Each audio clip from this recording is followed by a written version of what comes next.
વિસનગરના લાછડી ગામે વર્ષો જૂની પરંપરા ધગધગતા અંગારા પર ખુલ્લા પગે દોડીને ગ્રામજનો કરે છે હોળીની ઉજવણી. સમગ્ર દેશમાં હોળીના તહેવારની ધામધૂમથી ઉજવણી કરવામાં આવી રહી છે, ત્યારે મહેસાણા જિલ્લાના વિસનગર તાલુકાનું લાછડી ગામ પોતાની અનોખી અને આશ્ચર્યજનક પરંપરાને કારણે આકર્ષણનું કેન્દ્ર બન્યું છે.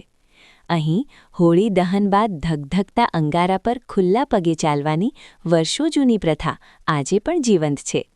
સામાન્ય રીતે સળગતા અંગારા પર પગ મૂકવાનો વિચાર માત્ર ધ્રુજારી લાવી દે છે, પરંતુ લાછડી ગામમાં દ્રશ્યો કંઈક અલગ જ હોય છે.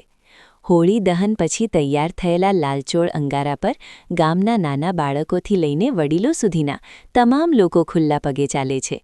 નવાઈની વાત એ છે કે આટલી ગરમી હોવા છતાં અત્યાર સુધી કોઈના પણ પગ દાઝ્યા નથી કે કોઈને શારીરિક ઈજા પહોંચી નથી.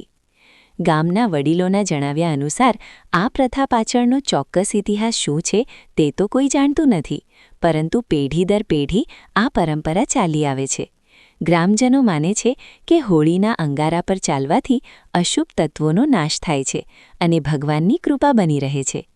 આ અનોખી પ્રથાને નિહાળવા માટે આસપાસના ગામો અને શહેરોમાંથી મોટી સંખ્યામાં લોકો ઉમટી પડે છે.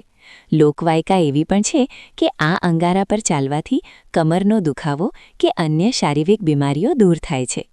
આ શ્રદ્ધાને કારણે જ દૂર દૂરથી લોકો અહીં માનતા પૂરી કરવા અને અંગારા પર ચાલવા માટે આવે છે. વિજ્ઞાનના યુગમાં પણ લાછડી ગામની આ અતૂટ શ્રદ્ધા આજે પણ અડીખમ જોવા મળે છે.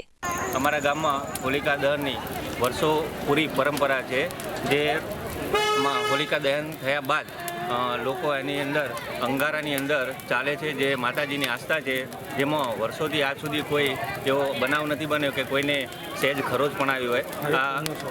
આ હરેક ગામના દરેક વર્ણના લોકો આની અંદર જોડાય છે અને માતાજીની આસ્થાથી પૂજા અર્ચના કરે છે. વર્ષો વર્ષથી આ વસ્તુ પ્રથા ચાલુ છે અને બધા કોઈ છોકરો થયો હોય કે એના કોઈ નવું પહેર્યું હોય તો બધા અહીંયા આગળ ફરે છે અને અંગારામાં અમુક સમય દસ પાડ્યું એટલે અંગારા પાડી બધા હેડે આ બીજી કોઈ પ્રોબ્લેમ બન્યો નહીં. લેડીઝ બી ચાલે, કોઈ રોગચાળો થયો હોય એ બી પ્રોબ્લેમ ખોલાવવાના બધા કોમ ભેગા મળીને આ અમે શાંતિથી ઉજવીએ.